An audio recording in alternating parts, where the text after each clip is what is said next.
একটা মানুষ এসে শান্তিভাবে বসতেও দাও। সেদিন আমার দাদাটা এলে তুমি এরকম করলে। কি করি তোমার দাদাকে অনেক। এই চা করেছো? বাবা বাবা বাবা কখন এসছো গো? আমি কিছুক্ষণ আগে এসেছি। কিছুক্ষণ আগে চা দিয়েছো? আমার চা কোথায়? দিচ্ছি, চা আছে। যাই হোক ভালো হয়েছে বাবা এসছো। আমি ফোন করতাম। কেন?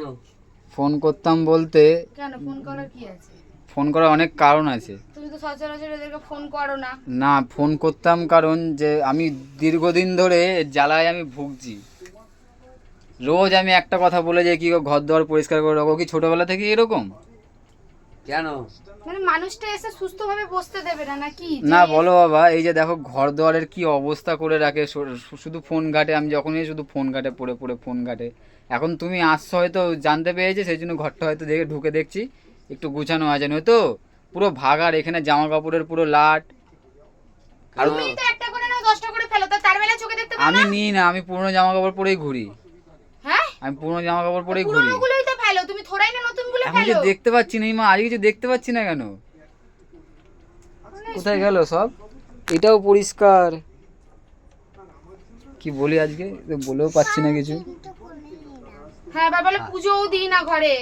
ও হ্যাঁ দেখো পুজো না দিয়েছো, পুজো ঠিক আছে দিয়েছো। আমি যখন কাজ করি কি আজকে কি পুরো গুছিয়ে রেখেছো নাকি ঘর আমি দুয়ার? জানতাম না বাবা আসবে। বাবা তো মিথ্যা কথা বলবে না। তাহলে আমি কি জেনে বুঝে করেছি নাকি? আমি ঘরটা তো এরকম গোছানো থাকে না, ঘরটা সবাই এরকম দেখে ঘরটা এরকম তুমি থাকে আসলে না। তোমার মনটাই নোংরা, এর জন্য তোমার এরকম। মানে একটা মানুষ এসছে, কোথায় একটু খাবার ফাবার কি এনে দেবে না এনে দেবে হ্যাঁ। আমাকে একবার জিজ্ঞাসা আর করে। আমাকে বলেছো ফোন করে যে বাবা এসছে? এসেই নালিশের খাতাটা শুরু হয়ে গেছে যে মেয়ে কি করছে সারা ঘর দিন। দুয়ার তুমি গুছিয়ে রাখো না, দেখো কি অবস্থা। ওই দেখো ওপরটাই দেখো কি অবস্থা, কি অবস্থা ওখানটা।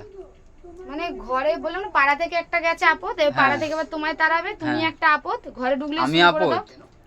আমি যেটা ভুল সেটা আমি ভুল বলবো না? আর তুমি যে নোংরাগুলো করো, এই তো রঙের ডিব্বাগুলো জেনে এনে রেখে দিচ্ছ। তো এগুলো তো আমার কাজের জিনিস, তোমার কি এগুলো কাজের জিনিস? ওই ওই ওই দিকটা দেখো, ওই দিকটা কি কত নোংরা হয়ে আছে। কি বললাম, বাবাকে কি বাড়ি চলে যেতে বলবো? কাকে? আমার বাবাকে। কেন বাবাকে বাড়ি চলে দেবো? তাহলে নালিশের খাতাটা খুললে কেন এখন? না না বাবা, তুমি একটু ওকে বোঝাও, বুঝলে তো, যে একটুখানি ঘর দুয়ার যাতে গুছিয়ে গাছিয়ে রাখে। মাকে দেখেও তো কিছু শেখো না, মা তো কত ঘর দুয়ার গুছিয়ে গাছিয়ে রাখে। দেখো ইস, কালকে আমি একটা ঘর থেকে বিছে বার করে মেরেছি এই নোংরা এরকম করে রাখো বলে। হাওদাখানা যদি এরকমই না হো তাহলে কি হাওদাখানা এরকমই না? ঘরটা ছোট না, তোমার মনটা ছোট, ওই জন্যই ঘরটাকে এরকম করে রেখেছো। দেখো হয়তো কালকে বৃষ্টি হয়েছে ওই জন্য ঢুকেছে বিছে ঘরে। হ্যাঁ দেখেছো? তুমি কি ভাবছো তো আমার বাবা আমার থেকে এটাও তোমাকে হতে পারে। বেশি ভালোবাসে? এটা ভুলে যেও না। আরে বৃষ্টি তো বেশিক্ষণের জন্য হয়নি। একটা মানুষ এসে শান্তিভাবে বসতেও দাও। সেদিন আমার দাদাটা এলে তুমি এরকম করলে। তুমি কি করি তোমার দাদাকে অনেক আদর যত্ন করেছি, বলবে না? ঠিক আছে। কত ওই তো কত আদর যত্ন করলে আমি দেখলাম তো। কি দেখলাম তো হ্যাঁ। কত আদর যত্ন করলে।